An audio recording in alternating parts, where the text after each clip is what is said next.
Hey guys, welcome back to Delaware Acre. I wanted to show you or bring you another sourdough video. It's been a hot minute since we've done a sourdough video. So I had this starter, the same starter that I started when we moved in this house back in 2020. It's still going, and this at the time of this recording of this video, I was not baking very much, so it had kind of lived in the fridge for a few weeks to a month and had that nice grayish black liquid hooch on top.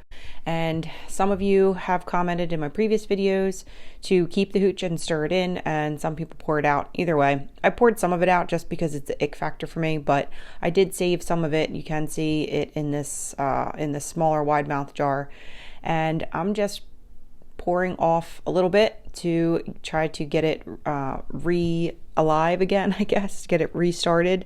It might take a little bit of time here. It might take a couple of feedings and a couple of discards, but I am giving it about one part to one part of flour, and then a little less water. You can see my Berkey's kind of empty there. Had to, if you know, if you have a Berkey. And then I'm just going to go ahead and stir it up. This starter that I'm using that came from the fridge was kind of watery, so that's why I'm not putting too much water in it. And then I'm just going to give it a really good stir and set it up here on the windowsill. It's not a sunny day, it won't be right directly in the sun, but then I will remember to check on it if I leave it up there on the windowsill where it's not supposed to be. And you'll see that I'm just kind of placing the lid on top. I write on my lid, so don't worry about what it says. I couldn't even tell you what that says. But yeah, I am just placing it on top so plenty of air can get in, and I'll check on it in a little bit. Bubbles in there, but I'm not really sure. It usually would be much bigger by now. So I'm actually going to take a little piece of this and put it in another jar. I'm going to take a piece of this and put it in another jar and see if I can't get this. Bubbling. I have to be a little more organized about this. I don't like to use the regular mouth jars, but I don't have any more wide mouth, so I'll take one from here, one from here.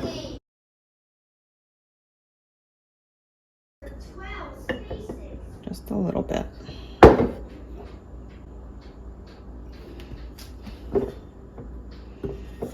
That's a little bit of that one. And then this one.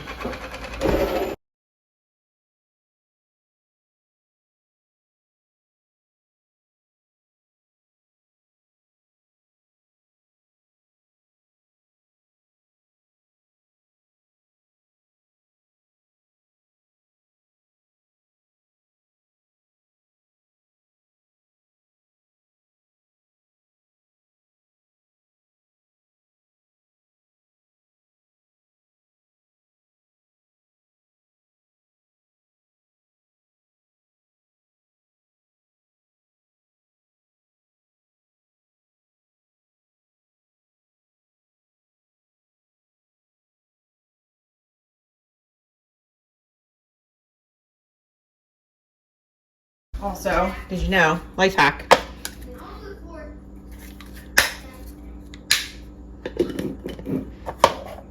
Set those on top so some air can still get in, and then we shall see what happens here. This is the next morning. This is almost 24 hours later, and this one still hasn't bubbled too much. Oh, there's a little bit of bubbles in there. Oh, there's bubbles on top, so that's good. This is the original one that we did yesterday morning, and that's nice and bubbly, and you can see the bubbles down here. And then this is the one that was a piece of this over here. Yeah, bubbly, just not thick. So, all right, I think we got this guy active again, so I'm gonna feed it one more time. I'm gonna feed this one more time, and then when it's active, I'm gonna try to make some bread. I'm actually gonna take some of this out. Oh yeah, that's nice and active. All right, take about half of that out.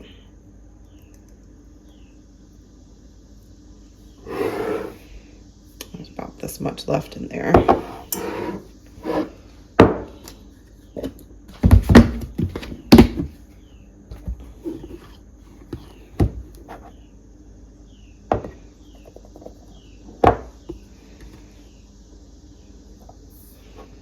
So that was probably about half a cup. Maybe a third a cup of water.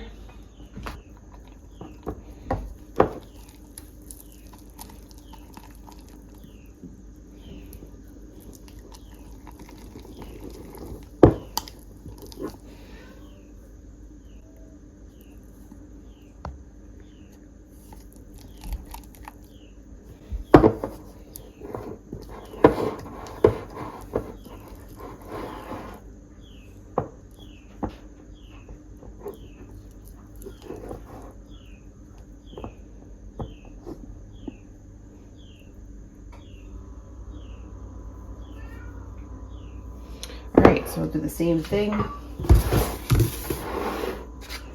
Put this lid on it. And we'll check on it in a few hours. Meanwhile, while I'm waiting for those starters to be active again,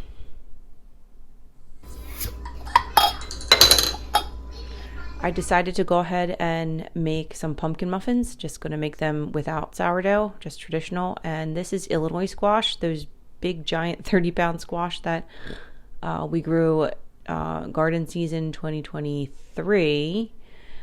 This is one of the jars that we canned up together, and so I'm just taking, I have two jars, one already open and then another one I'm opening. You can hear the seal that was on there from pressure canning, and I give it a good sniff test before I use it, and then I will put it in my little one serving blender here and blend up just enough for one recipe at a time. It's a little more watery than canned pumpkin from the grocery store, but I usually just don't really have any issues with it, and I just bake my muffins maybe a minute or two longer just because it's so thin, but it seems to work out just fine, and it works for us.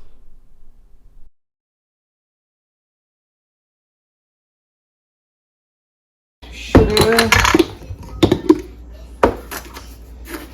This calls for 3/4 cup of regular sugar and 3/4 cup of brown sugar, but I'm gonna do like 1 1/4 cup.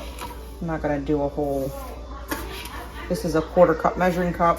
I kind of cut back on the sugar a little bit just because we're not making cupcakes, we're making muffins. So, and then I don't have brown sugar, so I have molasses.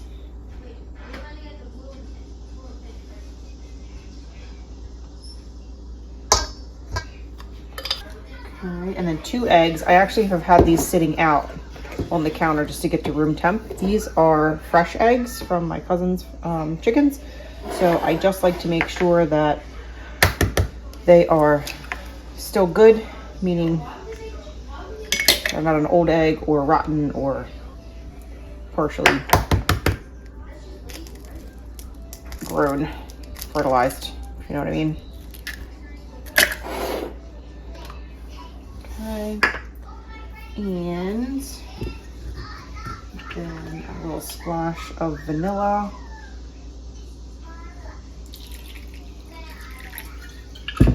Measure with your heart with your vanilla. And then this tends to be a little more watery because the home canned pumpkin is a little waterier.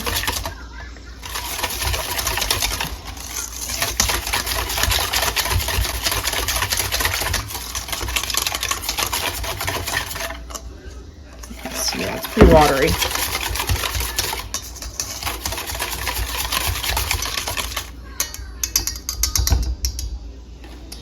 Okay, and then our flour. Recipe calls for 3 1/4 cup, or I'm sorry, 1 3/4 cup. Fluff it, shake it a little bit. 1,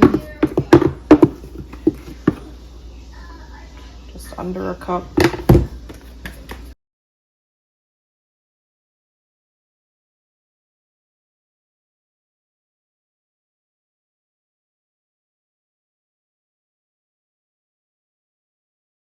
Recipe calls for a tablespoon of cinnamon. My kids and I don't really like that much cinnamon, so I probably use just under a teaspoon. We don't really care for cinnamon too much. Oh, I'm sorry. It says a tablespoon of pumpkin pie spice and then 2 teaspoons of cinnamon, and I just do that much cinnamon. 2 teaspoons of baking powder.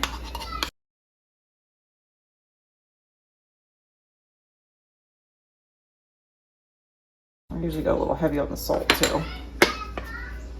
And then if you wanted to mix in nuts or anything, this would be when you mix them in. I'm gonna do half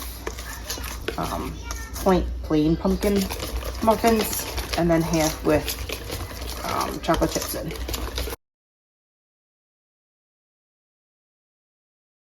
So see, it gets a little thicker. It'll just take a little longer to bake here. Make it a mess here. All right, clean all this stuff up here.